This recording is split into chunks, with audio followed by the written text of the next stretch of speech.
अगर आपके मन में भी अक्सर बुरे विचार आते हैं, मन में गंदे और अश्लील विचार चलते रहते हैं, तो आपको ये बौद्ध कथा जरूर सुननी चाहिए।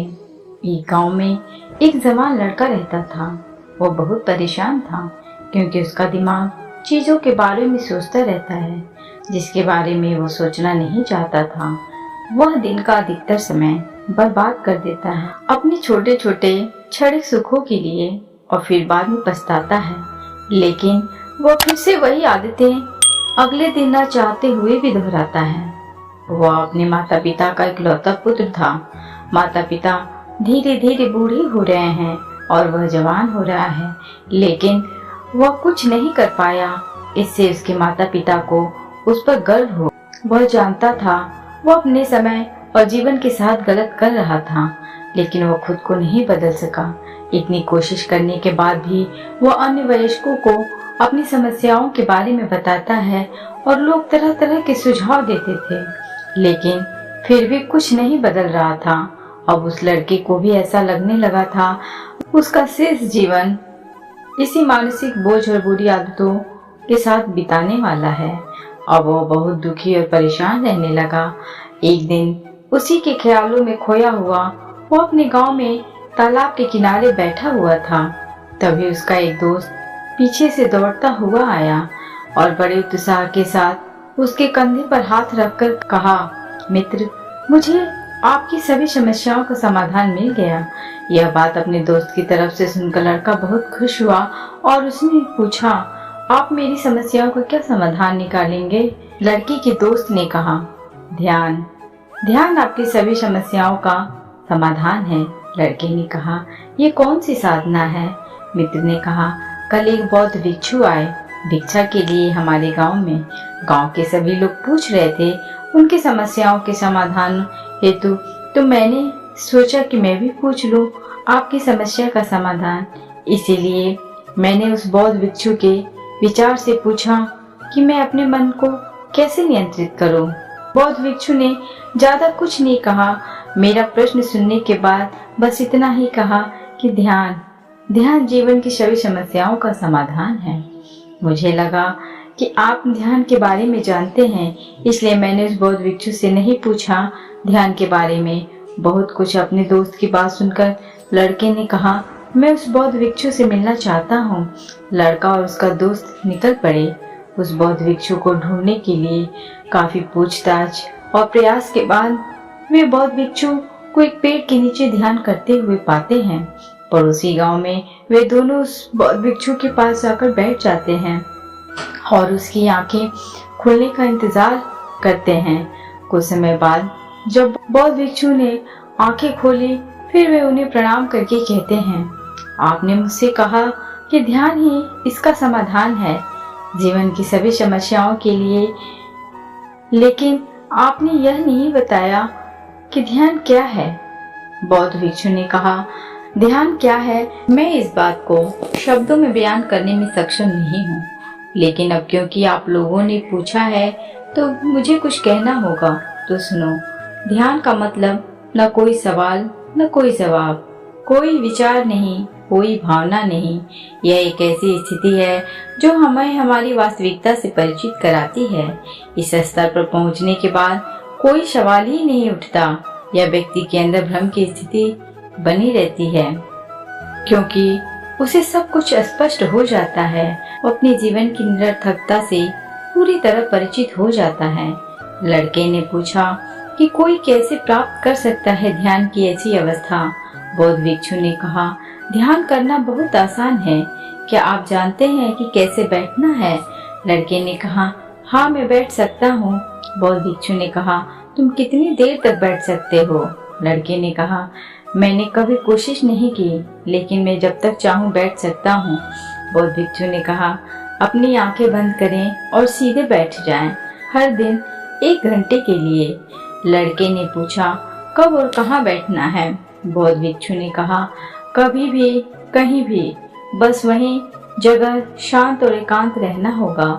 लड़के ने फिर पूछा, मेरे मन के ये गंदे विचार और बुरी आदतें कितने दिन में हटा दिया जाएगा? बौद्ध भिक्षु ने कहा, अगर आप आंखें बंद करके बैठ सकते हैं सिर्फ एक दिन में 24 घंटे के लिए लड़का बौद्ध भिक्षु से पहले घर चला जाता है और ध्यान करने बैठ जाता है। जैसे वह आंखें बंद करके बैठता है, उसके मन में तरह तरह के विचार उठने लगते हैं। जैसे ध्यान करने से वास्तव में लाभ होगा, क्या मैं अपनी बुरी आदतें छोड़ूंगा या नहीं, कब सब मेरा आदर करेंगे, मैं उनसे प्यार करता हूँ लेकिन वो मुझसे प्यार क्यों नहीं करते, ढेर सारा पैसा कमाने के लिए मुझे क्या करना चाहिए और अपने गांव का सबसे अमीर आदमी बन जाऊं। उसके मन में इसी तरह के और भी विचार उठने लगे। तभी उसे याद आया कि साधु ने क्या क्या कहा था। ध्यान की अवस्था में वहाँ कोई विचार नहीं, कोई भावना नहीं। अपने विचारों को रोकने की कोशिश कर रहा हूँ, लेकिन क्या कभी कोई ऐसा कर पाया है? बहती नदी के पानी को रोकने के लिए लड़का भी अपने विचारों को रोक नहीं सका और आंखें खोलकर बैठ जाता है और सोचता है कि उसने जीवन में अब तक बहुत कुछ किया है, लेकिन इतना कठिन काम कभी नहीं किया। और वो बौद्ध भिक्षु बोल रहा था कि ध्यान करना बहुत आसान है। लड़का फिर से अपना घर छोड़ बौद्ध भिक्षु से मिलने के लिए उसके पास जाता है और बौद्ध भिक्षु से कहता है, आपने कहा कि ध्यान करना बहुत आसान है, लेकिन यह मुझे दुनिया की सबसे कठिन चीज लगती है। मेरे बहुत प्रयास करने के बाद भी विचार मेरे दिमाग में चलना बंद नहीं कर रहे हैं। बौद्ध भिक्षु ने कहा, लेकिन तुमसे किसने कहा कि अपने विचारों को रोको? लड़के ने कहा, तो फिर निर्विचार अवस्था कैसे निर्मित होगी? आपने कहा कि कोई विचार नहीं, ध्यान में कोई प्रश्न नहीं। बौद्ध भिक्षु ने कहा, कई विचार पैदा होते हैं और मर जाते हैं। हर समय हमारे दिमाग में कई विचार पैदा होते हैं और मर जाते हैं, लेकिन हमारा दिमाग उन विचारों में से एक विचार को पकड़ लेता है और फिर संबंधित विचारों के बारे में सोचता रहता है। इस प्रकार हमारा मन विचारों में उलझा रहता है और हम भूल जाते हैं कि हम क्या कर रहे थे। जब आप ध्यान करने बैठते हैं तो मन में भी कई विचार उठेंगे और गायब हो जाएंगे। आपको कोई विचार चुनने की जरूरत नहीं है, बस उन्हें देखने के लिए आपके मन में विचार उठेंगे और गायब हो जाएंगे। धीरे धीरे समय के साथ वृद्धि दर वृद्धि इन विचारों में कमी आएगी। बौद्ध भिक्षु के मुंह से ये सब बातें सुनने के बाद लड़का अपने घर लौट आता है और फिर से ध्यान करने बैठ जाता है। इस बार लड़का अपने मन में अपने विचार देखता है। जैसा कि बौद्ध भिक्षु ने बताया था, वह थोड़ी देर के लिए विचारों को देखने में सक्षम है, लेकिन फिर उसके मन में ऐसे विचार उठते हैं जिसके बारे में वो सोचना बंद नहीं कर सकता और वह गहरे विचारों में खो जाता है। थोड़ी देर बाद उसे याद आया कि वह ध्यान कर रहा था। वह विचारों को फिर से देखने की कोशिश करता है, लेकिन इस बार उसका दिमाग एक और चाल चलता है।